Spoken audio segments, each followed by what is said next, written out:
Los hombres instruidos son tan superiores a los ignorantes como los vivos lo son a los muertos. El destino de los imperios depende de la educación de su juventud.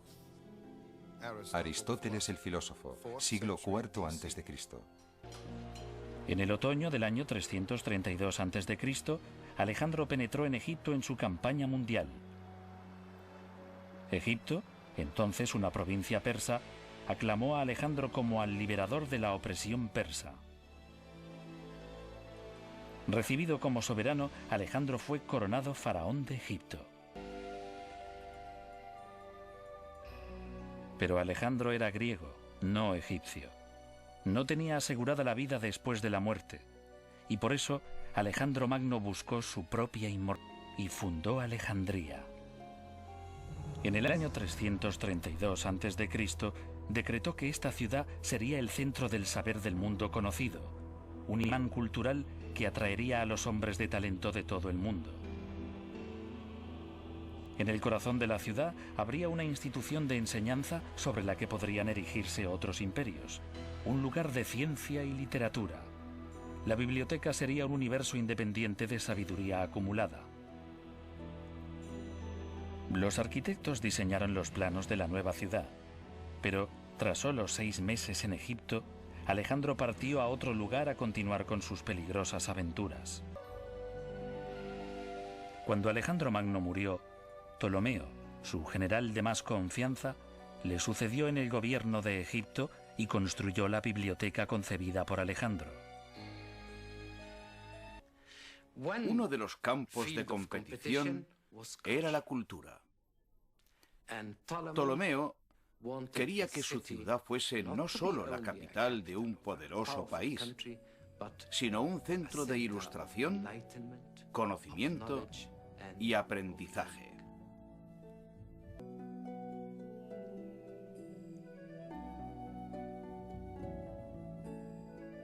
El arquitecto Demetrio de Falero asistió a Ptolomeo en el diseño de los planos del nuevo centro. Ladrillos, templos caídos y esfinges semidestruidas son lo único que queda de esta institución. Se cree que el Serapeo, la biblioteca hija, fue construido más hacia el interior que la biblioteca principal y el museo. ¿Dónde estaba situada la parte principal de la biblioteca? La biblioteca de Alejandría nos plantea hoy más preguntas que respuestas. La biblioteca principal estaba construida probablemente cerca del puerto, en el barrio griego real de Alejandría. Se cree que estaba dentro o cerca del palacio llamado Bruchión o museo. Los estudios que se desarrollaban allí eran costeados por la Casa Real. Muchos sabios locales recibían un sueldo del rey. Los ptolomeos estaban lógicamente orgullosos de su biblioteca. Había un fuerte sentido del deber por parte de los ptolomeos hacia el fomento del aprendizaje, lo que es muy destacable en cierta forma. Siempre lo es, ya que sus preocupaciones reales eran el poder, la seguridad de la dinastía y los problemas de Egipto, que eran enormes. Una de las cosas que hizo Ptolomeo fue coleccionar libros, algo muy propio de los griegos, coleccionar tantos libros como fuera posible, y él lo hizo con creces. Los visitantes llegaban con sus versiones de famosos textos literarios antiguos. Algunas veces se enviaba a agentes al extranjero para conseguir nuevas obras. A veces se donaban manuscritos a la biblioteca. Incluso la biblioteca de Aristóteles fue legada a la biblioteca de Alejandría. Se nos ha contado también que existía una ley por la que cualquier viajero que entraba en el país, en el puerto de Alejandría, era registrado en busca de libros. No en busca de drogas, sino de libros. Y si se encontraba un libro, este era llevado a la biblioteca. Si no había allí una copia de él, era confiscado y el viajero compensado. Así que hicieron cosas extraordinarias para adquirir libros. Pero el método normal para adquirir libros era desde luego comprarlos. Y había mercados y mercados de libros. Así que de esta forma, Alejandría adquirió la mayor colección de libros que jamás existió en la antigüedad.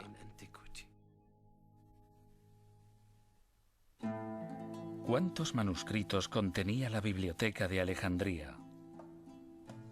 El objetivo de Ptolomeo era conseguir toda obra escrita existente en el mundo griego y más allá. Se decía que solo la colección secundaria situada en el Serapeo contenía más de 300.000 libros. Pero con el paso del tiempo, la colección creció todavía más. En la Biblioteca de Alejandría, los manuscritos no solo eran almacenados. Eran utilizados como fuentes de investigación y de referencia para los nuevos estudiosos. Y los libros más valiosos eran copiados por escribas locales e intercambiados por libros de otras partes del mundo antiguo. Algunas de las obras más importantes de la historia se habrían perdido para siempre de no haber sido copiadas en Alejandría. Además de nuevo material para la biblioteca, venían más visitantes. Alejandría atraía a los estudiosos, y su presencia aumentaba su reputación como el centro más importante del aprendizaje y el conocimiento de la época. El anatomista Herófilo abrió una escuela de medicina en el Bruchión. Además de la literatura y la medicina, la investigación en Alejandría bajo el auspicio de los Ptolomeos favoreció el estudio de las matemáticas. El fundador de la geometría, Euclides, vivió en Alejandría y publicó un libro de texto que reemplazó todos los anteriores.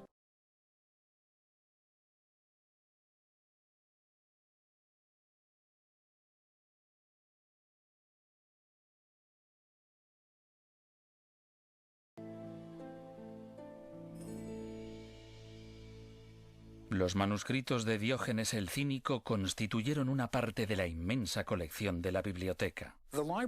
La Biblioteca de Alejandría era realmente única en un sentido importante. Era ecléctica. Lo querían todo.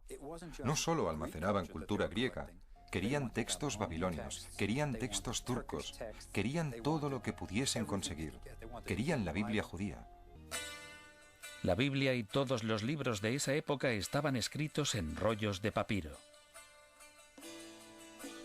La palabra papel viene de la egipcia papiro, la planta de la que se hacían los rollos de pergamino.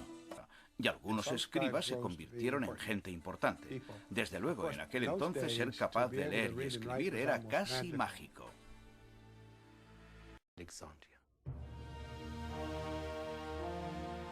Según el antiguo historiador Plutarco, la biblioteca fue destruida accidentalmente por un incendio que se propagó desde el puerto. Pero la biblioteca siguió todavía produciendo estudiosos dedicados a la investigación. La leyenda cuenta que los gobernantes musulmanes ordenaron que todos los libros de la Biblioteca de Alejandría fuesen quemados.